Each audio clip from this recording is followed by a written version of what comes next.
Ma petite amie annonce son amour éternel pour mon frère à notre mariage, c'est pourquoi j'ai annulé la lune de miel. Mais mes beaux-parents veulent au moins que je les laisse partir en voyage ensemble pour donner une chance à leur amour. Je veux commencer en disant que mon frère aîné, Greg, a été mon meilleur ami aussi loin que je me souvienne. En grandissant, il n'était pas juste un frère, il était mon guide, mon protecteur, et mon compagnon constant. Dès mon plus jeune âge, Greg m'a pris sous son aile, m'apprenant de nombreuses choses qui ont façonné la personne que je suis aujourd'hui. Un de mes premiers souvenirs est celui de Greg m'apprenant à faire du vélo dans le quartier. J'étais un enfant timide, mais Greg était patient avec moi, courant à côté du vélo, tenant la selle fermement jusqu'à ce que je sois prêt à maintenir mon équilibre tout seul. C'est le genre de frère qu'il était, toujours là pour m'encourager et me soutenir, m'incitant à essayer de nouvelles choses et ne me laissant jamais me sentir seul. À l'école, j'avais du mal avec ma timidité. Faire des amis n'était pas naturel pour moi, mais Greg était toujours là pour combler ce fossé. Il me présentait à ses amis et s'assurait que je sois inclus. Grâce à lui, je ne me suis jamais senti à l'écart, et petit à petit, j'ai commencé à sortir de ma coquille. Notre lien s'est renforcé au fil des heures passées ensemble après l'école. Chaque après-midi, on pouvait nous trouver dans le quartier en train de jouer, de faire du vélo, ou tout simplement d'explorer le monde autour de nous. C'étaient les meilleurs moments, juste tous les deux, s'amusant et profitant de la compagnie l'un de l'autre. Ce qui me marque le plus, c'est que nous nous disputions à peine. Bien sûr, nous avions nos moments comme n'importe quel frère et sœur, mais ils étaient rares et ne duraient jamais longtemps. De nous deux, Greg a toujours été le plus séduisant, quelque chose que j'ai remarqué très tôt. Naturellement, il attirait l'attention des filles où qu'il aille. Cela ne semblait jamais le déranger. En fait, il appréciait plutôt cela et aimait que les filles l'approchent et lui demandent son numéro. Au fil des années, j'ai vu qu'il finissait par briser quelques cœurs en cours de route. Mais tout a changé quand il a rencontré Stéphanie, mon ancienne belle-sœur. Dès leur rencontre, il était clair que cette fois, Greg était vraiment tombé amoureux profondément. C'était différent de ses aventures précédentes, c'était un amour vrai, profond, et il ne fallut pas longtemps avant qu'il se marie et fonde une famille. Je pouvais voir combien Stéphanie rendait Greg heureux, et honnêtement, cela me rendait heureux aussi. Elle n'était pas seulement sa femme, elle est devenue comme une sœur pour moi. Nous nous sommes tout de suite entendus, et j'ai rapidement appris à l'aimer comme une membre de notre famille. Nous formions un groupe très soudé, Greg, Stéphanie et moi, passant de nombreuses heures ensemble. Que ce soit pour prendre un verre, organiser des fêtes, ou simplement traîner ensemble, on passait toujours de bons moments. Stéphanie s'intégrait parfaitement, et je n'aurais pas pu être plus heureux de l'avoir dans nos vies. Puis, quand j'ai rencontré ma femme, qui à l'époque n'était que ma petite amie, que j'appellerais Chloé, j'étais impatient de l'inclure dans notre groupe. Je voulais qu'elle ressente le même sentiment d'appartenance et de camaraderie que j'avais avec Greg et Stéphanie. Heureusement, Chloé et Stéphanie se sont tout de suite bien entendues, et elles sont vite devenues de bonnes amies. C'était un soulagement de voir à quel point elles s'entendaient bien. Greg et moi étions tous deux heureux de cela. Notre petit groupe s'était agrandi, et il semblait encore plus complet. En y repensant, je n'ai jamais vu de problème au sein de notre groupe. Pour moi, tout semblait parfait. Nous étions tous proches, nous nous soutenions mutuellement, et nous étions vraiment heureux. Peut-être que j'étais tellement absorbé par la joie de tout cela que, honnêtement, je n'avais jamais remarqué de signes avant-coureurs. Il est possible que j'étais trop concentré sur les bons moments que nous passions pour voir autre chose. C'est pourquoi, quand Stéphanie m'a appelé en pleurs un jour alors que j'étais au travail, me demandant de la rencontrer, j'ai su que quelque chose n'allait vraiment pas. L'urgence dans sa voix et le fait qu'elle m'ait spécifiquement demandé de ne pas en parler à Greg m'inquiétait encore plus. J'ai accepté de la rencontrer sans hésitation, sachant que, quoi que ce soit, cela devait être important. Nous nous sommes retrouvés dans un petit café près de mon bureau.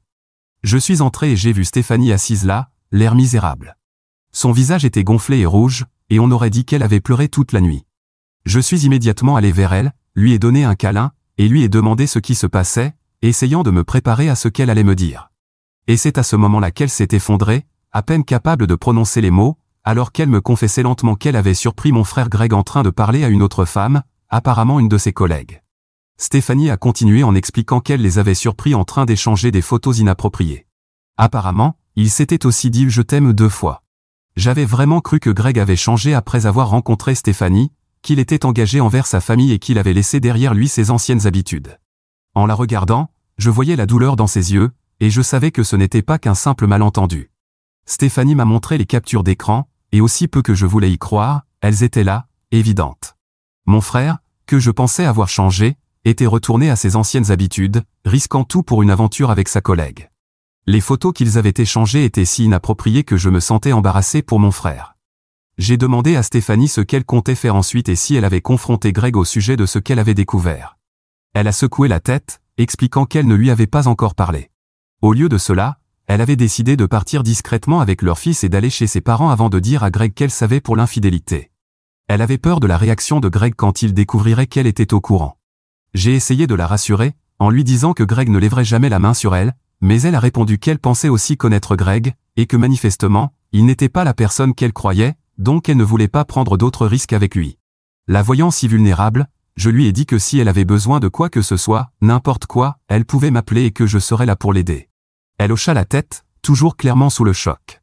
Puis, comme si tout ce que Stéphanie venait de me dire n'était pas assez grave, elle hésita un moment, semblant peser si elle devait en dire plus ou non. Finalement, elle prit une profonde inspiration et me dit qu'il y avait autre chose que je devais savoir. Qu'est-ce qui pouvait être pire que ce que je venais d'entendre ? Stéphanie me raconta alors qu'elle avait également trouvé des messages très troublants échangés entre Greg et ma petite amie, Chloé. Je fronçai les sourcils, incapable de croire ce que j'entendais.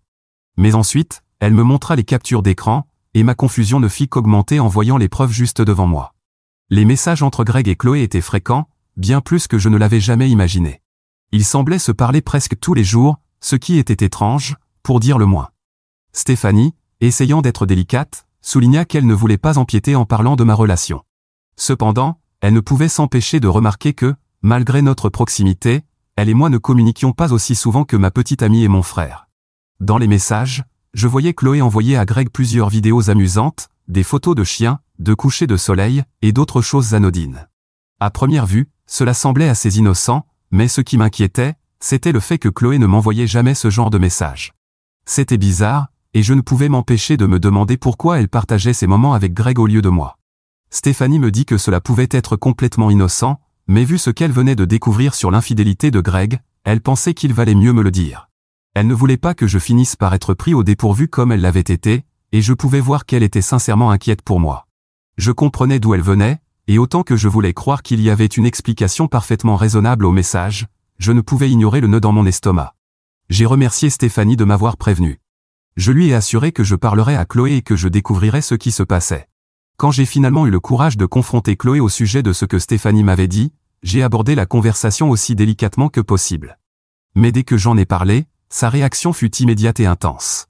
Elle semblait presque offensée que je puisse même songer à la questionner à ce sujet. Elle qualifia toute l'affaire de ridicule, et avant que je puisse dire un mot de plus, elle me tendit son téléphone, me disant que je pouvais le consulter si je le voulais vraiment. La situation a rapidement dégénéré, et je me suis retrouvé à essayer de la calmer, lui assurant que je lui faisais confiance. Mon intention n'était pas de l'accuser, mais simplement de comprendre pourquoi elle partageait ses vidéos et ses photos avec Greg et non avec moi. Mais au lieu de répondre à mes préoccupations, Chloé a changé la tournure de la conversation. Elle a soutenu que je n'appréciais jamais les choses de la même manière qu'elle, et qu'elle et Greg avaient plus de points communs dans ce domaine, c'est pourquoi elle lui envoyait des messages à ce sujet. Elle a ajouté qu'elle voyait Greg comme un frère aîné, tout comme moi, et a insisté sur le fait qu'elle ne franchirait jamais aucune ligne. La façon dont elle a présenté les choses, tout semblait si raisonnable, et sur le moment, j'ai commencé à me sentir coupable d'avoir même soulevé le sujet. La dernière chose que je voulais, c'était de donner l'impression que je ne lui faisais pas confiance ou que j'étais paranoïaque. Alors, j'ai fini par m'excuser auprès d'elle, me sentant mal d'avoir douté d'elle en premier lieu. Mais maintenant, en repensant à cette conversation, je me rends compte que Chloé m'avait probablement manipulé tout le long. Je regrette de m'être laissé convaincre contre mes instincts. J'aurais dû voir les signes pour ce qu'ils étaient, mais au lieu de cela, je me suis laissé persuader que j'exagérais. Si j'avais cru aux signes, peut-être que les choses auraient été différentes. En résumé, le mariage de Greg et Stéphanie s'est terminé par un divorce douloureux. Malgré les preuves accablantes de son infidélité, Greg a refusé d'admettre sa faute. Au lieu de reconnaître ses erreurs, il a choisi de se défouler, rejetant toute la faute. Il a commencé à dire à quiconque voulait l'écouter que Stéphanie n'était qu'une profiteuse, qu'elle l'avait épousée pour son physique et son argent, au lieu de reconnaître qu'il avait lui-même détruit leur relation. Chaque fois que j'essayais de lui parler des raisons pour lesquelles il avait trompé Stéphanie, Greg me coupait immédiatement la parole. Il devenait en colère et méprisant, me disant qu'être marié à la même personne pendant des années était ennuyeux, et que je comprendrais un jour si je le vivais aussi. C'était frustrant et décourageant de l'entendre parler ainsi de Stéphanie. Pendant la procédure de divorce, Greg a perdu presque la moitié de ses biens au profit de Stéphanie et a également été condamné à verser une pension alimentaire. Cela n'a fait qu'alimenter son amertume, et il s'est encore plus enfoncé dans ses habitudes autodestructrices. En conséquence, son comportement est devenu encore plus erratique. Il a commencé à boire de manière excessive, et la plupart des nuits, il arrivait chez moi complètement ivre, pour finir par s'endormir sur mon canapé. Il me disait souvent combien il détestait dormir seul dans cette grande maison, la même maison qui, autrefois, ressemblait à un foyer quand il était avec Stéphanie et leur fils. Maintenant, elle n'était plus qu'un rappel de tout ce qu'il avait perdu à cause de sa propre folie. Je voulais l'aider à voir la vérité, l'encourager à prendre ses responsabilités, mais il était trop enfermé dans son amertume et ses regrets pour écouter. Tout ce que je pouvais faire, c'était continuer d'être là pour lui, même en le voyant lutter avec les conséquences de ses choix. Le divorce a vraiment changé Greg de façon que je n'aurais jamais pu anticiper. Il n'a jamais été le même après cela. Son comportement est devenu de plus en plus imprudent et autodestructeur. Il a commencé à fréquenter encore plus de femmes et à manquer le travail, et chaque fois que nous sortions en public, il regardait les femmes sans aucune gêne. Ce qui a vraiment commencé à me déranger, cependant, c'était que parfois il flirtait presque inconsciemment avec ma petite amie, Chloé, juste sous mon nez. Au début, j'ai essayé de ne pas en faire toute une histoire, car Greg avait toujours été un peu comme ça. Je me suis convaincu que ce n'était qu'une phase qu'il traversait en faisant face aux conséquences de son divorce. Mais plus je regardais, plus je commençais à remarquer que Chloé rougissait pendant leur conversation, riant comme une écolière à chaque fois que Greg faisait un commentaire ou une blague. Je connaissais bien mon frère. J'étais absolument certain qu'il ne franchirait jamais la ligne avec ma petite amie. C'était quelque chose en quoi j'avais une confiance totale. Cependant, je ne pouvais pas ignorer le sentiment que les réactions de Chloé envers lui étaient plus qu'amicales. Elle semblait presque euphorique en sa présence, et cela commençait à me déranger. J'ai décidé que je ne pouvais plus garder ces sentiments pour moi, alors j'ai eu une autre conversation avec Chloé, et cette fois, j'ai été plus direct. Je lui ai dit que si elle continuait à se comporter de manière inappropriée autour de Greg, je n'aurais d'autre choix que de mettre fin à notre relation. Je lui ai clairement fait comprendre que mon frère ne me trahirait jamais, donc s'il devait y avoir un problème, ce serait entre elle et moi. Je n'allais pas la laisser semer la discorde entre Greg et moi. Mes mots semblaient l'effrayer, et elle s'est immédiatement excusée. Elle m'a dit qu'elle n'avait jamais réalisé que son comportement envers Greg était inapproprié et a promis qu'elle ferait plus attention à l'avenir. Chloé m'a assuré qu'elle ne voulait jamais me mettre mal à l'aise, et elle semblait vraiment sincère dans son remords. À l'époque, ces excuses avaient apaisé mes inquiétudes dans une certaine mesure, et je voulais croire que les choses redeviendraient normales. À sa décharge, après notre conversation, Chloé a fait un effort visible pour réduire ses interactions avec Greg. Elle ne participait plus à des conversations en tête-à-tête avec lui, et je voyais qu'elle essayait réellement de respecter les limites que j'avais fixées. J'appréciais ses efforts, et au fil du temps, notre relation a commencé à s'améliorer. La tension qui s'était accumulée entre nous s'est lentement dissipée, et j'ai commencé à me sentir plus confiant quant à notre avenir. Au début de l'année, quand j'ai demandé Chloé en mariage, je croyais que c'était la bonne décision pour nous deux. Nous étions ensemble depuis longtemps, et le mariage semblait être l'étape naturelle suivante. Chloé n'a pas hésité à accepter ma demande. Nous avons commencé à préparer notre mariage, et bien que j'étais enthousiaste pour notre avenir ensemble, j'ai remarqué quelques comportements étranges. Pendant les préparatifs du mariage, Chloé était plus silencieuse que d'habitude. Elle ne montrait pas l'excitation que j'imaginais qu'une future mariée devrait ressentir pour son grand jour. J'ai essayé de ne pas trop y penser au début, attribuant cela à sa tendance naturelle à être réfléchie. Cependant, son manque d'enthousiasme pour les préparatifs du mariage continuait à me hanter, et je l'ai abordé avec elle à plusieurs reprises. Chaque fois, elle m'assurait que tout allait bien, insistant sur le fait qu'il n'y avait rien à craindre et qu'elle était simplement stressée par l'approche du mariage. Cependant, il y avait des moments où je trouvais Chloé seule dans la salle de bain, en train de pleurer. Quand je lui demandais ce qui n'allait pas, elle me manipulait, disant que le stress des préparatifs la submergeait mais qu'elle allait bien. À l'époque, je ne voyais pas cela comme de la manipulation, mais en y repensant aujourd'hui, je me rends compte que c'en était. Ces explications ne me satisfaisaient jamais complètement, mais je ne voulais pas insister, préférant croire qu'elle était simplement débordée par tout ce qui vient avec le fait d'être une mariée. Pendant ce temps, mon frère Greg était incroyablement soutenant quant à mon mariage à venir. Il semblait vraiment heureux pour moi et faisait tout pour que tout soit parfait pour mon grand jour. Il a même organisé une grande fête de célibataire pour moi qu'il a payée, insistant sur le fait que je devais profiter de ma dernière nuit en tant qu'homme célibataire. Nous avons passé un excellent moment avec nos amis, et hier, je suis arrivé sur le lieu du mariage en étant confiant que tout se passerait bien. On m'avait dit que Chloé était arrivée plus tôt et qu'elle se préparait dans la suite nuptiale avec ses demoiselles d'honneur, donc je n'avais aucune raison de m'inquiéter. Greg, nos amis et moi nous sommes habillés pour la cérémonie, et mes parents sont venus me féliciter. Ils étaient ravis que je me marie enfin, et voir à quel point tout le monde était heureux pour moi ajoutait à mon excitation. Le mariage en lui-même s'est déroulé sans accroc, et quand j'ai vu Chloé pour la première fois dans sa robe de mariée marcher dans l'allée vers moi, c'était comme un rêve.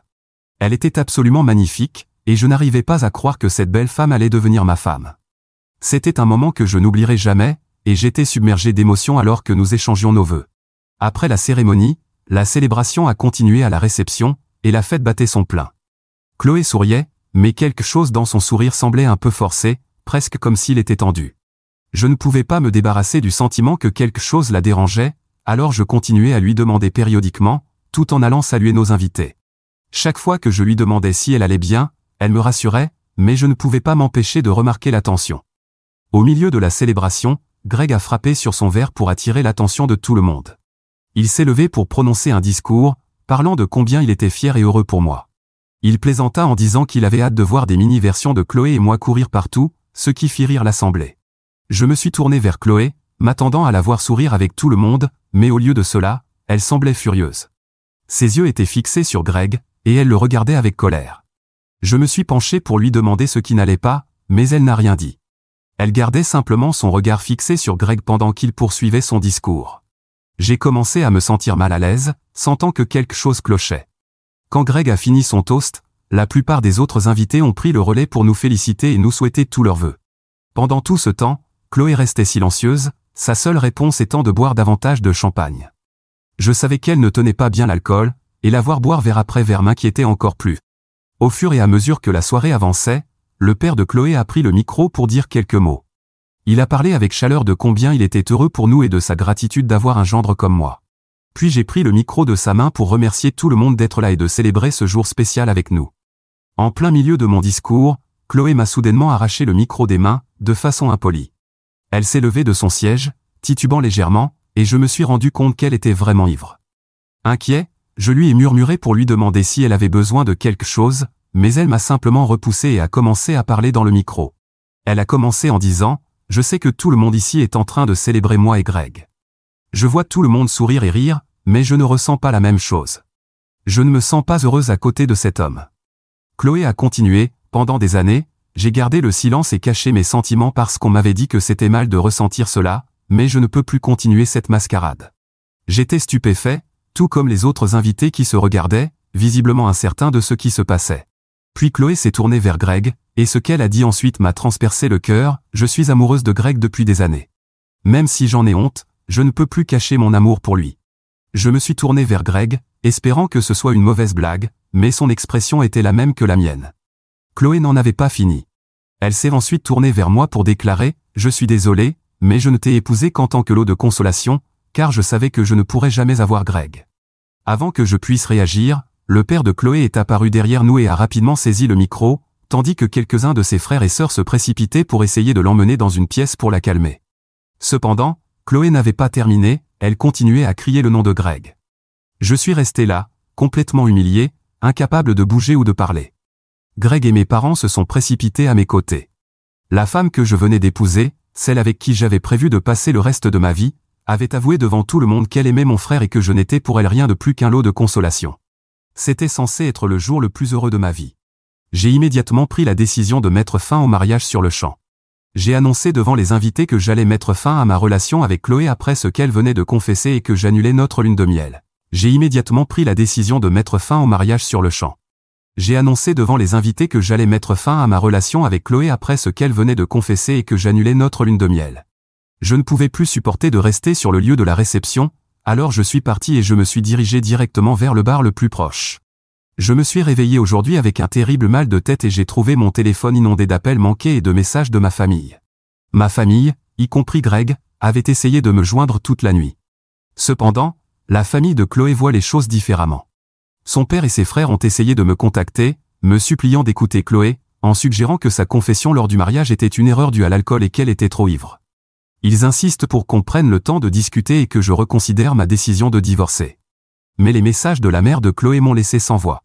Sa mère soutient que, bien qu'elle soit embarrassée par ce qu'a fait sa fille, elle pense que la confession de Chloé n'aurait pas eu lieu s'il n'y avait pas une part de vérité, suggérant que les sentiments de ma femme pour Greg sont bien réels.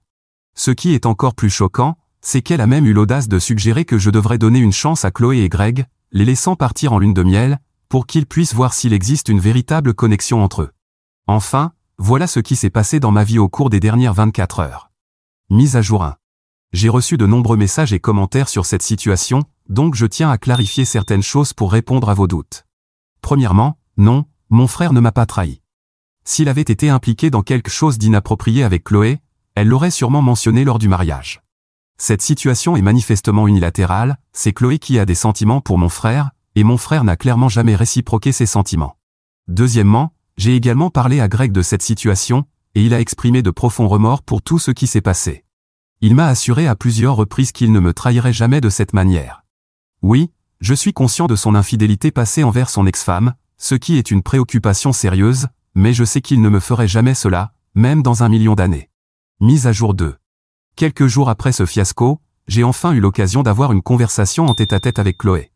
J'ai essayé de garder mon calme devant elle et je lui ai fermement dit que j'allais procéder au divorce ou faire tout ce qui est nécessaire pour mettre fin à ce mariage, et qu'il n'y avait rien qu'elle puisse dire ou faire pour me faire changer d'avis. Chloé s'est excusée à plusieurs reprises, exprimant des regrets pour m'avoir qualifié de lot de consolation. Cependant, elle ne s'est jamais excusée pour sa déclaration d'amour pour Greg. Au lieu de cela, elle a admis qu'elle avait développé des sentiments pour mon frère au fil des ans, mais savait que même si elle les avait avoués, il n'aurait jamais franchi la ligne.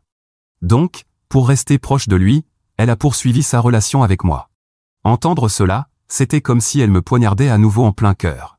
Elle a continué à confirmer que mon frère n'avait jamais rien fait avec elle et m'a demandé si je pourrais un jour lui pardonner pour tout cela. J'ai simplement secoué la tête avec colère et lui ai dit que ses actions étaient inacceptables et que désormais, elle me dégoûtait. Après cette conversation, j'ai bloqué Chloé et sa famille. Heureusement, j'ai un contrat prénuptial, donc je sais qu'elle ne pourra pas réclamer de pension alimentaire pendant le divorce. Mise à jour 3. Cela fait quelques semaines depuis ma dernière mise à jour, et pour tous ceux qui demandent, je vais bien. Oui, j'ai continué à maintenir une relation étroite avec mon frère malgré toutes les spéculations. J'ai eu une conversation plus ouverte avec lui à propos de tout cela, où je lui ai demandé s'il envisagerait de sortir avec Chloé, maintenant que nous allons annuler le mariage. Immédiatement, il s'est senti repoussé par l'idée et m'a clairement fait comprendre qu'il ne sortirait jamais avec elle, même si elle n'avait pas été ma petite amie. Mon frère a souligné que Chloé n'est tout simplement pas son genre et que c'est illusoire de sa part d'avoir développé des sentiments pour lui. J'ai aussi fait remarquer que parfois il avait flirté avec Chloé dans le passé, et Greg s'est excusé tout de suite pour son comportement. Il m'a dit qu'il n'avait jamais réalisé qu'il faisait quelque chose d'inapproprié, mais qu'il ferait plus attention avec mes futurs partenaires désormais. Greg m'a assuré qu'il m'aime plus que quiconque et qu'il ne ferait jamais rien pour me blesser. Je le crois, et je suis reconnaissant du soutien de ma famille pendant cette période difficile. Je crois que je vais m'en sortir. Mise à jour 4. Cela fait 2 mois depuis ma dernière mise à jour, et j'ai des nouvelles à partager. J'ai enfin annulé le mariage. Chloé et moi avons tous deux convenu de cela, ce qui a été la meilleure issue possible dans toute cette situation. Pour moi, c'est un énorme soulagement de clore ce chapitre de ma vie rapidement et de manière définitive sans avoir à passer par un divorce. Ce que je trouve ironique, bien que d'une manière plutôt triste, c'est que Chloé a tenté de contacter Greg à plusieurs reprises, espérant qu'ils pourraient avoir une chance ensemble. Cependant, Greg a été très clair avec elle, lui disant non, qu'il ne pourrait jamais sortir avec une femme qui m'a fait ce qu'elle m'a fait. Cela ne fait que confirmer ce que Greg m'avait dit auparavant au sujet de ses sentiments, ou plutôt de leur absence, envers Chloé. En fait, il y a quelques jours, Chloé a appelé Greg alors que nous étions ensemble. Greg a mis l'appel en haut-parleur pour que je puisse écouter. Quand il a dit à Chloé qu'il était avec moi, elle a immédiatement raccroché. Cela montre que malgré tout ce qui s'est passé, Chloé essaie toujours de poursuivre ce fantasme avec Greg, ignorant complètement les dégâts qu'elle a causés et le fait que Greg n'est pas intéressé par elle. Même Greg est un peu inquiet de la situation avec elle, car il pense qu'elle devient quelque peu obsédée par lui. Quoi qu'il en soit, il a décidé de la bloquer et de passer à autre chose, car nous voulons tous les deux la laisser derrière nous. Je ne dirais pas que ce qui s'est passé à mon mariage est la meilleure chose qui me soit arrivée, mais d'une certaine manière, cela m'a aidé à me débarrasser d'une personne dérangée, ce que je considère comme une bonne chose, malgré toute la douleur que cela a causée. Mise à jour 5. Cela fait un moment depuis ma dernière mise à jour, et la situation avec Chloé a pris une tournure inquiétante. Chloé continue de tenter sa chance avec Greg, malgré ses refus répétés. Son comportement est devenu de plus en plus obsessionnel et inquiétant. J'ai du mal à croire qu'il s'agit de la même femme avec qui j'étais sur le point de partager ma vie. C'est comme si la personne que je connaissais avait complètement disparu. Ou peut-être que je ne la connaissais tout simplement pas si bien. Récemment, Chloé s'est présentée sur le lieu de travail de Greg, essayant de lui parler. La sécurité lui a refusé l'entrée à la demande de Greg. Apparemment, elle est arrivée avec une lettre, insistant sur le fait qu'elle voulait seulement lui parler quelques minutes. Non satisfaite de cela, Chloé a pris l'habitude d'attendre Greg dans sa voiture à l'extérieur de son lieu de travail. Greg a dû être très ferme, réitérant qu'il ne voulait absolument rien avoir à faire avec elle. Il a même dû menacer d'appeler la police si elle ne cessait pas de le harceler. Face à cette situation, Greg a été contraint de contacter les parents de Chloé, mes ex-beaux-parents, pour les informer du comportement de leur fille. Il leur a demandé d'intervenir et de mettre fin à ce harcèlement. Les parents de Chloé ont été compréhensifs envers Greg et l'ont assuré qu'ils allaient essayer de raisonner leur fille. C'est un soulagement de savoir qu'au moins ils font preuve de bon sens dans tout ce désordre. Quant à moi, j'essaie de rester en dehors de tout cela. Eddie, mon frère va demander une ordonnance restrictive contre Chloé, car ses parents n'ont pas réussi à la tenir éloignée de lui, ou peut-être qu'ils n'ont simplement pas voulu.